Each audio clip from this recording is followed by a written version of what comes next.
Moving on, an Anambra native doctor, Chidozie Wangu, popularly known as Akwa Okuko, is facing 6 charges from the state government, including alleged involvement in money rituals and suspected ties to drug dealers. If he's convicted, he could face up to 20 years in prison. He was arrested earlier this month after Governor Charles Soludo declared a crackdown on native doctors amidst all the rising criminal activities in the state. Now, lots of people are sharing the sentiment online and asking the question, are we criminalizing sacred religious practices of traditional religion? I beg to differ. I really do think that it's one thing to practice traditional religion and a completely other story to use traditional religion as a means to commit crime. I'm going to take some social media. He's very popular in the East. Paul Twin says, this is a proper witch hunt. All these charges are exactly the same thing every pastor is guilty of. They all pray for the same fraudsters and Yahoo boys. I have no connection with this man, but he's simply being made an example of. It took almost 2 weeks to charge him properly.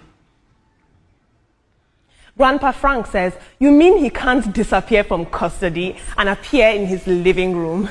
Valid question.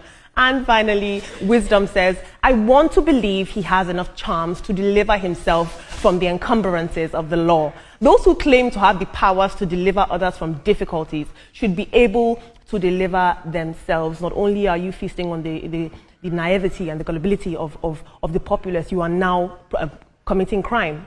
Unacceptable, and I hope that justice prevails. But talk about the man who is arrested for ritual and drug abuse. I'll tell you a very short story. Somebody was saying in that tweet that, so you mean that he doesn't have the power to teleport himself from the prison? All the wishes, when Russia-Ukraine war started, all the wishes in Ukraine, they came together to curse Russian president, but we see that the Russian president is still standing today. So you do not fight government, you can't fight government and win, no matter what power, esoteric power that you wield, you can't defeat the government. That's the bottom line. Veronica.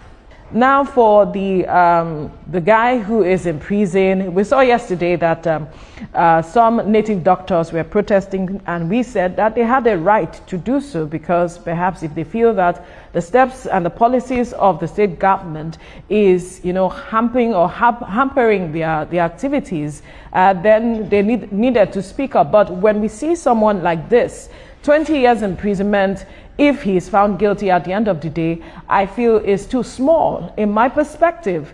Look at the number of persons that have died as a result of his activities. They went to his shrine, they saw evidence. So what will they plan to do at the end of the day? Is 20 years enough to give a closure to families who lost their loved ones as a result of his activities? That's the big question. So he needs to face the full wrath of the law if he is found guilty. And right now, I don't think he is not guilty. Now, this is me speaking. Let me quickly add one more thought. for the man, contributing to ritualism, we should be very careful, because one of the tweets saying that, is it a fight against traditional religion?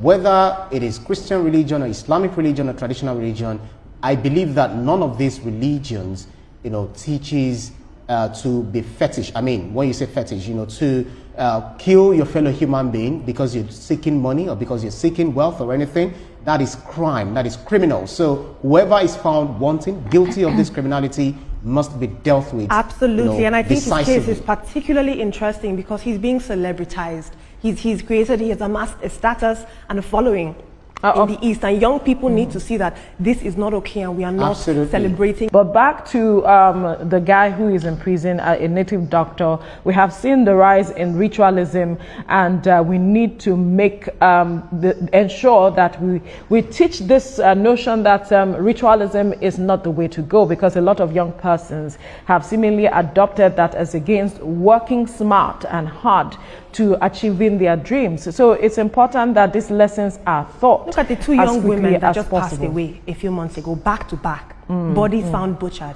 It's unacceptable, Veronica. I agree with you. Femicide is not acceptable. Anyway, we'll have to leave things here now. Thank you so much, Olamide, for bringing us those stories on what's